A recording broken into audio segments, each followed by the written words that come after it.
है उसका संस्थापक सदस्य हूं। और ये टीम के साथ देखो जी, एजेंडा अगर पूरी बात करें, एक निष्कर्ष मैं शुरू में बताऊं। निष्कर्ष ये है, इस टाइम जो भी हमारे कानून बन रहे हैं, जो भी सरकारें निर्णय ले रही हैं, वो समाज के हित में नहीं है। और हम ये चाहते हैं कि समाज के 4 अंग हैं मोटे मोटे: जल, जंगल, जमीन और जानवर, जिनके बीच में जन रहता है, आदमी रहता है। और इन चारों के बारे में जो भी निर्णय लिए जाएं, वो गांव के लोग मिलकर लें। ये हमारा एजेंडा है। लेकिन आज इस समय जितने भी कानून बन रहे हैं, जितने भी कायदे कानून हैं, जितने भी अभी बिल पास हो रहे हैं, वो सारे के सारे समाज के हित को ध्यान में न रखते हुए और कॉरपोरेट के हित के हिसाब से बन रहे हैं। और वो ना बने, ये हमारे एजेंडे हैं। सरकार मोर्चा का जो मकसद है, पहला मकसद तो यही कि जल, जंगल, जमीन और जानवर के ऊपर निर्णय लेने का अधिकार गांव का हो, लोगों का हो। और दूसरा जो एजेंडा है वो ये है: शिक्षा, स्वास्थ्य, राजनीति, खेती और शिक्षा। शिक्षा, स्वास्थ्य, चिकित्सा, राजनीति, खेती, ये जो 5 मतलब अंग है समाज के, इनमें से पूंजीवाद खत्म होना चाहिए। क्योंकि जब तक पूंजीवाद काम करेगा, पैसे वालों को ही न्याय मिलेगा। जब तक पूंजीवाद के हिसाब से न्याय की बात होगी। जब शिक्षा की बात होगी, शिक्षा महंगी होगी तो केवल पूंजीपति ही पढ़ पाएंगे। जब चिकित्सा महंगी होगी, स्वास्थ्य लेना महंगा होगा तो केवल पैसे वाले लोगों को स्वास्थ्य मिलेगा। और अभी फिलहाल अगर देखा जाए, किसानों की बात करें तो न किसान के पास बीज अपना है, न किसान के पास खाद अपना है, न दवाई अपनी है, न मशीनें अपनी है, न भाव अपना है। और आज तो जितनी जमीनें हैं किसानों की, सब की सब किसान क्रेडिट कार्ड पे जो करोड़ों की जमीन है, वो 70-80 हज़ार रुपए में पर एकड़ में वो बैंकों में पड़ी है। तो आज किसान के पास अपना कुछ नहीं है। पूरी तरह जो खेती है वो कॉरपोरेट के चंगुल में है। और ये चंगुल से निकालना जनता सरकार मोर्चा का बड़ा एजेंडा है, मुख्य एजेंडा है। फिर इसके साथ में अगर समाज की बात करें तो समाज के बारे में जो नियम बन रहे हैं वो बहुत खतरनाक है, जो हमें लगता है। एक नियम है समाज के बारे में जो चरित्र के से जुड़ा हुआ है। पहले सरकारों ने क्या किया, 16 साल की लड़की की उम्र 18 करी, और अब 18 की जो उम्र है वो 21 कर दी है।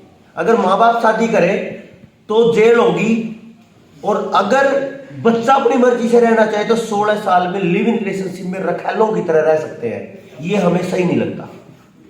चाहे 16 साल की उम्र की शादी हो, चाहे 21 साल की उम्र की शादी हो, उसमें निर्णय माँ बाप का और बच्चे का साझला होना चाहिए। और एक एजेंडा जो हमारे मुख्य एजेंडों में से है वो ये है कि समलैंगिकता को इन्होंने कानूनन दर्जा दे दिया है। एक और जो सबसे बड़ी बात है, समलैंगिकता के साथ साथ लिंग परिवर्तन इन्होंने कानूनन कर दिया है। और तो और आयुष्मान जो योजना आई है सरकार की, उसके बड़े बड़े बोर्डों पे, बड़े बड़े बैनरों पे मोदी के फोटो के साथ लिखा है, अगर कोई लिंग परिवर्तन कराएगा तो 5 लाख रुपए सरकार देगी। और ये जो सिस्टम चल रहा है, इसके प्रमोशन का जो काम है वो बहुत धड़ल्ले से चल रहा है। प्रमोशन का काम चाहे अखबारों में हो, प्रमोशन का काम चाहे टीवी में हो, चाहे टीवी के मतलब सीरियल्स में हो, चाहे टीवी पे न्यूज में हो, या फिर सोशल मीडिया पे हो। इसका प्रचार इतना ज्यादा है कि हर जगह पे आप अपने आस पड़ोस में देखना, कहीं भी आपको सामान्य से बच्चे मिल जाएंगे, कोई ना कोई बच्चा मिल जाएगा। 100-200 में से एक आध बच्चा भी हो चुका है जो कभी भी ये कहने लग जाएगा कि मुझे तो लिंग परिवर्तन कराना है। लड़के लड़कियों की तरह रहने के आदी होने वाले हैं और लड़कियां लड़कों की तरह।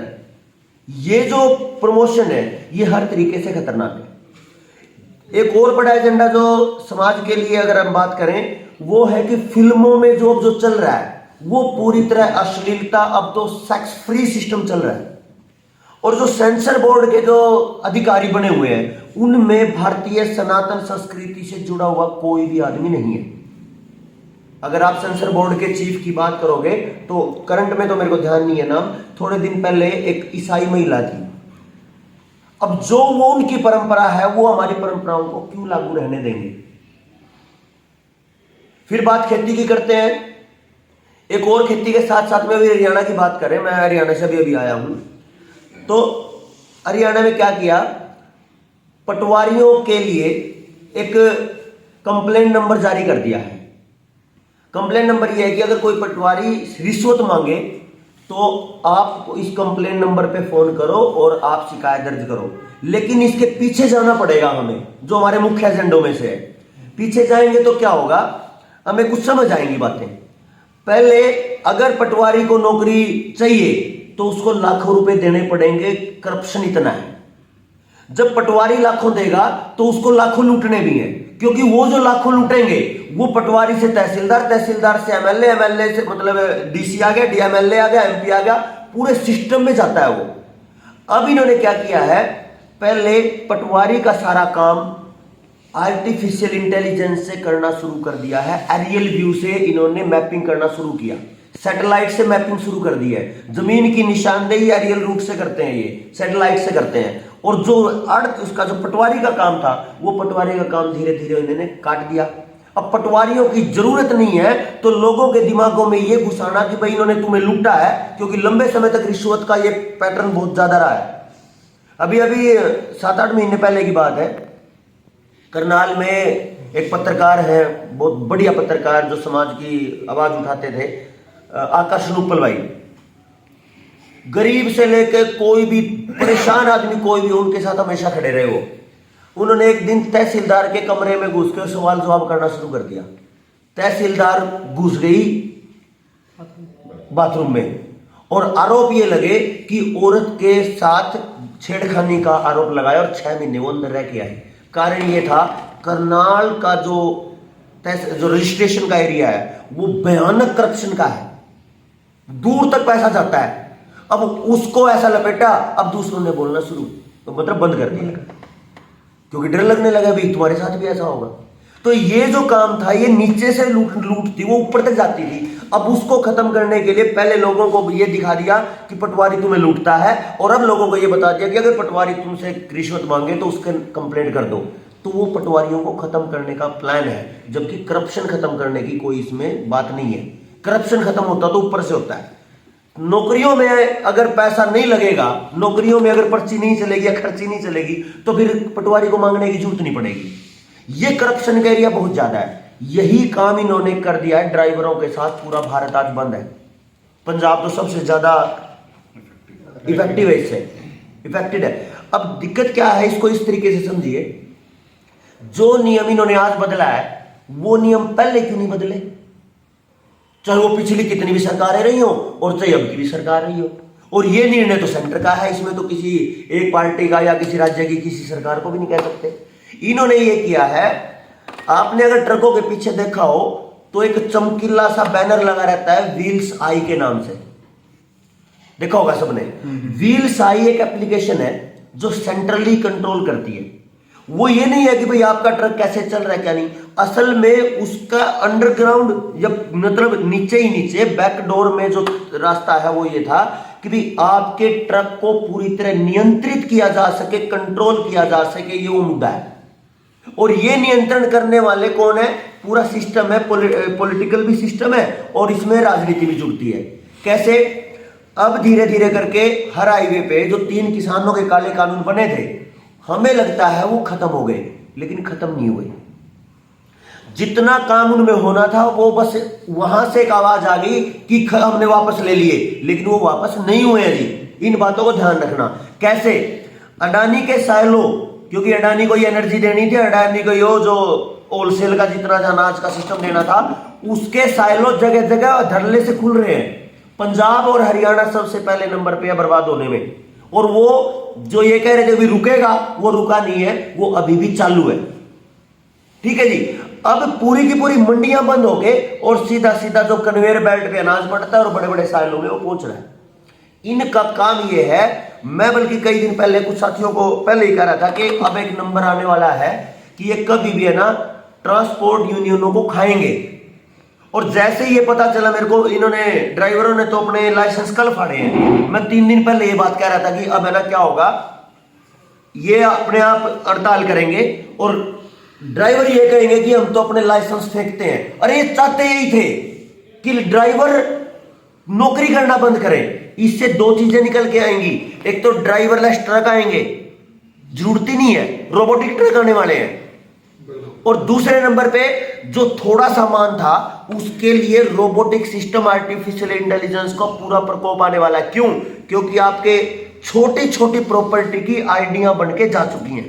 अगर आपको ये अंदाजा है तो मेरे को लगता है कि सारे साथियों को ये पता होगा।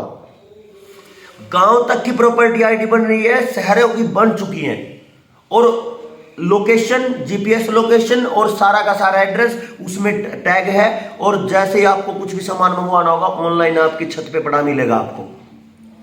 ये ट्रांसपोर्ट सिस्टम को, ट्रांसपोर्ट यूनियनों को, ट्रांसपोर्ट बिजनेसमैनों को और जो सामान्य समाज जो काम कर रहा है, रोटी का गुजारा कर रहा है, उनको खत्म करने का प्लान है। केवल ड्राइवरों का नहीं, ड्राइवर तो एक इसमें मोरा बनाया गया है।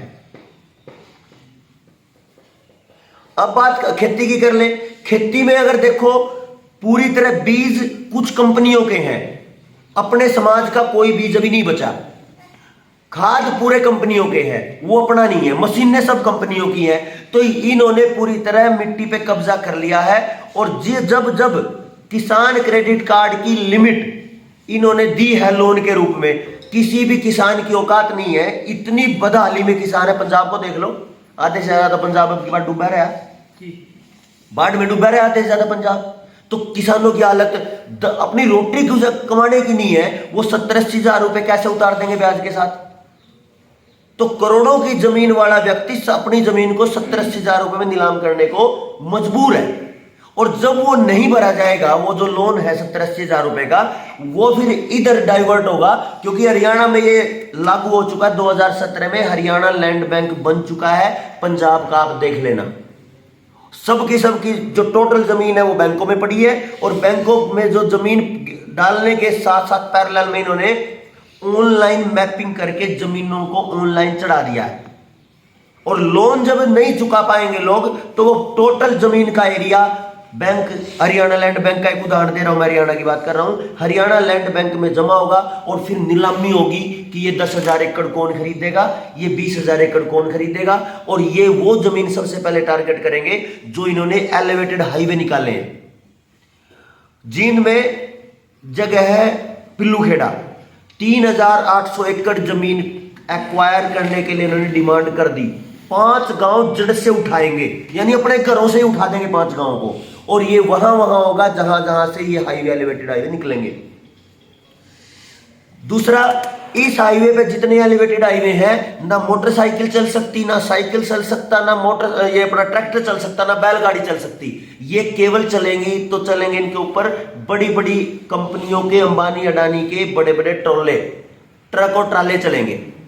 ये खेती को तबाह करने का पूरा प्लान है। ये मोटी मोटी बातें मैं इसलिए बता रहा हूं कि हमारा जो एजेंडा है, उन एजेंडों में जो 4 बात मैंने आपको कही थी, जल, जंगल, जमीन और जानवर के ऊपर जो निर्णय लेने हैं, उनका अधिकार मेरे समाज का होना चाहिए कि मेरा गांव अपने जंगल के बारे में क्या निर्णय ले, जल के बारे में क्या निर्णय ले, जीवों के बारे में क्या निर्णय ले, वो सारा किसानों के ऊपर या समाज के ऊपर होना चाहिए। क्योंकि एक जो सबसे खतरनाक पॉलिसी है, उसको मैं एक बार आपको बताऊं, 2005 के आसपास एक पॉलिसी आई थी मनरेगा, सबने सुनी है और अच्छे से पता है। मनरेगा में एक नियम था, वो ये था कि भाई 100 दिन की दिहाड़ी मिलेगी, 50 दिन की दिहाड़ी एक टाइम और 50 दिन की दिहाड़ी एक टाइम। आप एक बार गौर करना और मजदूरों से मिलना और अपने सरपंचों से बात करना कि जो ये दिहाड़ी है